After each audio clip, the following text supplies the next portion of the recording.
So one thing I wanted to talk about was, we talked about the stability, we talked about the strength and the power, but the one Mhm, piece that is very important that we need to add there is the mental component, even just having the mindset mhm. to be able to accomplish or do these workouts to get to the point where you can get to that point where you want to get. Like, what is the type of mindset that you should have, or how do you train that, or what do you look for in a person to be able to accomplish these goals? The first thing I wanna get them to do is be comfortable with whatever the goal is and see that it suits them, right? So, I got one of the earliest things I got tattoos I have across my chest is actually written backwards, so in the mirror, I could see it. It says, Mhm. "Perception poisons prosperity." Yeah. So I always try to get people to look at how they're visualizing it in the first place. I mean, because a lot of people just tell you they want to be fast, but they don't think they can be fast. So I would say, no, why, why you ask me to coach? If you don't think it's possible, what's the Why point? are you here? Don't do me like that. What you mean now? What you hello? No, I'm trying. I'm saying if you don't think it's possible, then what's the point? I mean, I mean, I don't know how. I try to be fair. Okay, so if you're not sure about how to do it, maybe let's check it out. Yeah, If you tried to do it before, let's go over what you did before and let's see what we can do differently. You know what I mean? Let's see what your strengths and opportunities are. But you have to begin to actually see yourself doing it and understand what has to go into it. So one of the first things I do is like, can you see yourself even doing it? yeah, yeah, Because because a lot that's of people big. set out to do things they don't see themselves doing, believe it or not. Yeah, they don't wholeheartedly believe in what they're doing, and if you don't believe in yourself, you can't believe in the process. Yeah. And then it makes it more difficult for you. So, but if you can actually visualize yourself doing it, and then we can, and if not, if it's difficult to even do that, I start there because that's the first step. So now I take you out like we did in the earlier videos. If you go through each of the things we did in those earlier videos, you'll see I'm capable of a lot more than I imagined. And I can imagine as I gather these things and get better at them and stuff like that, yeah, I can see myself. So Yeah, now that you can see it, cool. Now let me tell you what effort goes into accomplishing the goal that you can now see. So then I go there with people. I let them know what type of training we have to do, how long it would take, the commitment level of it, and then see if they're still interested in what they can now see. yeah, yeah. Right. I love that. That's big. Another issue that I find is like comparison. One Mm, one thing that my supervisor always say, he says like comparison is the thief of joy, right? Because if right. you're always comparing yourself to other people, it's going to Mm, be difficult for you to enjoy your own progress or your own accolades or your own success. So maybe right. talk to that, like being able to stay in your lane and be happy with um, whatever you have done or what you can do, or even just believing in yourself. Well, the way I start that is then by we go through the things we just mentioned, but now we take a step further by actually giving you something particular to do. Right. I give you actionables. So that should be your Mhm. focus. So you know that these are the different things I need to do in order to get me into these postures. These postures turn into this force couple, which gets me to this speed. And I look like such and such, and now I'm as fast as Mike Norman. So Yeah, believe so now because you're believing in the process, you got to focus on the steps. And then as you do the steps, because what I'm doing is tested, right? So as you do these things, they all make you better and faster, and it gets more comfortable and easier. So you begin to believe in pieces. hmm, I believe in start with my feet shoulder width apart. I believe in stagger my stance. I believe in ripping to my feet toes, and I believe, you know what I mean. So you start to believe in those different pieces, and that may be not how people look at things, but that's really what it is. So now you start to trust the process and you got these different things that you're holding on to.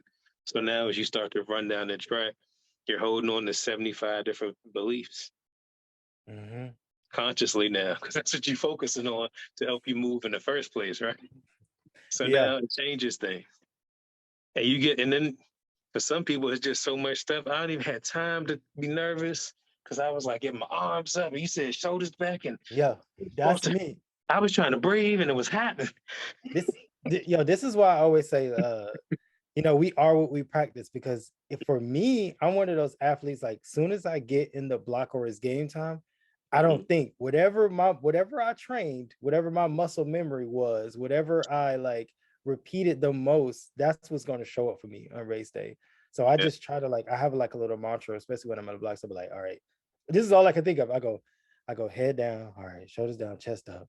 All right, get out big, big, big. And that's it. And by the time I get through that little mantra, the gun is bow and it's time to go. And you can't All really right. think Yeah. about nothing else. You just gotta clear your mind and just let your training take you wherever you need to go. You need to create as many constants as you can with your event because it's going to be variables all over the place. Then Yeah. you can control it yourself. So if you can create some constants within yourself, and it's by mentally seeing it. Even like the other thing is like seeing it, hearing it, being around whatever it is you want to do. Like you have to be in the realm of it. Go to where it's happening, watch it on Mhm. YouTube, listen to it. Mhm. I used to work out and listen to track meets. Yeah. I'm just listening to it. I'm working out, just putting my body in that energy, that spirit while I'm doing stuff. I'm lifting Yeah. weights, I'm moving around. I'm That's getting a good myself hack comfortable. to help reduce anxiety in those Yeah. spaces. Cause you get in that track meet, boy, you start hearing those sounds, you're like, oh man. Mhm. Oh man. And You're like, getting I used to gotta the go to the decibel bathroom, levels. coach. Yeah. Even just the decibel level that attract me, some people it distracts them anyway. You know what I mean? So it's like if you get used to Mhm. hearing the clinking, the ticking, the ooh, pow, if Mhm. you get used to taking all that stuff in, that'll get you right too. Because again, the more comfort you can gain, the better. Because you got a bunch of things to think about until you get them all locked in. You know what Yep. I mean? Yep. So you got enough stuff that you can focus on that can help you get better. And the great thing about speed is that it's about technique. The more technical you get, the better it is. The easier it is, the smoother it is. And then you And start that's having fun. And then once you're having fun and not thinking, poof, oh we yeah. can see what really happened. Yeah, the word is yours at that point. And that's why it's so important in practice that you really try to relax. Like once you get into those Yeah. reps, you get those shoulders, your shoulders between your Mhm. earlobes. It's like relax those shoulders, relax your face, Yeah. relax, unclench your butt, and just start to relax. Because once you get to the race, like you're going to need all of that. You're going to need all that. All right, so I love it. Or depending on who you are, get hype. Get all the way. Be free. Be who you need to be comfortable for yourself. Yeah. So That's are what it you boils are down. you the hype guy? You're the hype guy that's on the field is like yelling to himself, like barking, like I'm DMX on the track. oh, okay, there you I'm telling go. you, I'm DMX on the track. I bring that type of aggression to it, and you might even think I'm listening to music. You know what I'm saying? Which would be still possible if it were for Coach Boone. But thanks, Yeah. Coach Boone. But definitely, I like a lot of energy because I feel like I can just move and perform better, and it gets my body prepared to be real intentional about all my movements when I'm hyped. Yeah. But it's also like a forced relaxation because I'm not overly tensing my body either. So it's a little oxymoron, but Yeah. Yeah. You get those juices going, get those endorphins and that adrenaline pumping. Yeah. That kind of get hype. I'm not that hype. I just crack a lot of jokes. I yeah, don't, I'm that too. just I don't know what it is. I just I feel like I try not to take it too seriously because I think when you get too serious, you start to make mistakes. So I just try to make sure I go out there and have fun no matter what. I like to play, joke around, and only focus on the process and ignore the outcome. Hmm. The outcome is a byproduct. So I don't have to be like, I hope I do well enough. Because if I just perform the process properly, the result I want will be at the end. So I try to focus on that more and really just lock in on if I just do, there it is. Hmm. And then I find out what happened afterwards. Yeah. Not like, was I in the right spot just now? I think that's pretty okay. Let me just see. Oh man, that wasn't it. You can't figure it out while you're doing it. Yeah.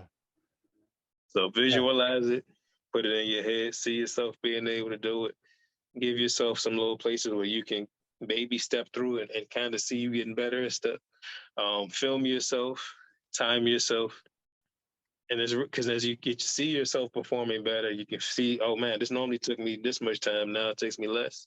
You know what I mean? Mhm. Or and really got to take in some information, and then you'll see how you're doing. Some people like to wear the body straps or the watches or whatever, or even your phone to let you know your steps and how you're breathing and all that good stuff.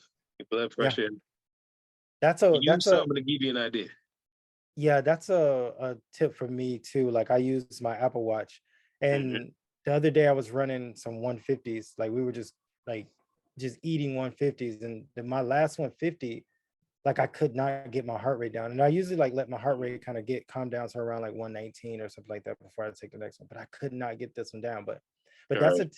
like you can use your heart rate or whatever you have to measure like what you're doing to get yourself like the optimal chance to like perform during your practice, because you don't want to be just running them back to back, because that's a different type of workout, right? You if you run it, you Definitely. got yeah, a little rest, then that's a what, a speed endurance workout, right? All And right. then you have maximum rest, and that's a more of a technique, um, like speed based workout. So you just have to be Yeah. mindful of what you're doing and use what you have around you, and it could be anything. It can be whether it's a stopwatch or an Apple Watch. Yeah, because anything that can give you some type of indicator of how you feel and how you're tracking, how you're doing and progressing on the way to your goals is a great thing. Like if you're running down the street and you know you run down 6 lampposts down and 6 back, and Yep. on the way back, about 3 back, you like, ooh. Yeah. And now suddenly you do the whole thing, you like, man, oh man, you know what I feel like. Okay. And then you can Yeah. see it lets you see in a little increment, okay, I'm getting better. Yeah. Yeah. And We don't celebrate have those no moments. we don't have all those measuring markers, man. That's how we got to measure stuff. Like I literally Yeah. have a hill that I run. It's like that I use lampposts. It's like the third lamppost at the top of the hill. You get up there, and you're gonna be breathing hard, but that's how we Mhm. measure. So it's like no Yeah. excuse. Got to get it done. Yeah. And give yourself an opportunity, like, and be conscious of those things. Like, man, that's better. And even if you got to remember it, that's why I always tell people take in as much as you can when you do your very first workout. Yep. After you start trying something new, really man, I'm really winded. My knee doesn't feel quite, and then as you start to change, you be like, man, I remember when the first time when your knee was kind of funny and your back was tight, and now that feels better. Yeah. Give yourself some chance to actually feel better and take inventory of what's happening. And if you really focus on effort and technique, you will see growth because you will master technique over time. Your effort will be rewarded over time, regardless. Yeah. But if you don't believe in it, you don't push towards it anyway, then I mean, you could possibly get there. Yeah. Consistency is the key. Definitely. Yeah. Set a mark because it's just like a GPS. You don't say, "Hey GPS, take me away from where I currently am." You say, "Hey GPS, take me towards the place. Take me to the track." Okay, cool. Go up here and make a left. You're working towards something, not working away from where you currently are. Yeah. Yeah. Don't get discouraged by the length of the process. Just stick to the process. Yeah, because the quicker you lock into good technique, it shortens the process quite a bit. Process shortens up really quickly. Mhm. And use YouTube, man. There's so many, like, if you're watching this, it's YouTube. There's so many Yeah. different pieces of Yeah. information that are there. So And I they don't know have. I know that we're talking about sprinting right now and just track, but this applies Mhm. to every sport. Like you have fundamentals in every sport, whether it's soccer, basketball, football, lacrosse, like all of this stuff applies. Yeah. It's all the same process. And taking a bunch of different information because that's the great thing about the internet. You can find somebody that speaks your language. Like they, it's somebody that you can understand. They talk at a pace that you understand. The accent they have works for you. Whatever, they just their vibe, their energy. Find somebody that you really can understand and follow, and then listen to a few different things, and then listen to some other people, and then kind of find the intersection of what sounds the best, and then go with that, and then start doing the right thing. But in the meantime, you need to work on your stability, your strength, your power, your mental focus, and then seeing it, setting a goal, and then working a few steps past your goal in your mind, and then get started on your path. It's interesting that you said that. Did you say that? You're absolutely right about, getting on the internet and finding somebody. One thing that I find that everybody on the internet is right, but they may not be right for where you are at that time. So everybody's information is going to work for you, but then you're going to get to a point where, like, maybe all of that information doesn't work. You're going to have that find that one particular coach or that one particular person that's talking about that one particular thing to get you that 1% better, that 10% better. So Right. Yeah. just evaluate where you are, and everything is helpful. Everything everybody's saying works. Yeah. But then once you start getting to that top, that's where you can start weeding out stuff. For right now, it's just get the workouts done. Definitely. It's just like when I was learning the throws. There was two different main coaches I would watch a lot.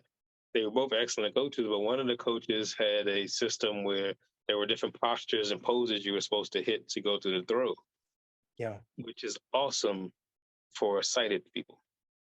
yeah. I didn't know what he's talking about. So though he was giving good information, it was kind of tricky to figure out if I was doing what I had to do because there would be pictures and diagrams of what you're supposed to be doing, which I couldn't follow. Where there was another coach who wasn't as technical, but he would say, "All right, now turn so your armpit opens here, and then your elbow should come past your knee." And then, okay, those are all things and cues that I know I can follow. So I would Mhm. marry both of the information and listen to both, and then that's how I started to figure out how to throw. Yeah. But sometimes it just has to be you have to figure out how you learn and then go from there. And the other people, you may have to get in person with somebody, but Oh even the yeah. visual. So you know, Yep. You can email Ed. You can hit him up on Twitter oh and yeah, you should do Instagram. that. You probably should email me. Your best bet. What's your email? You want email? Yes, sir. Coach Saunders, SAUNDERS 23 at gmail.com. Yep. Coach Saunders 23 at gmail.com. So any questions that y'all have for him, any of those technical questions, hit him up. He'll answer them. You Oh yeah, have any? definitely.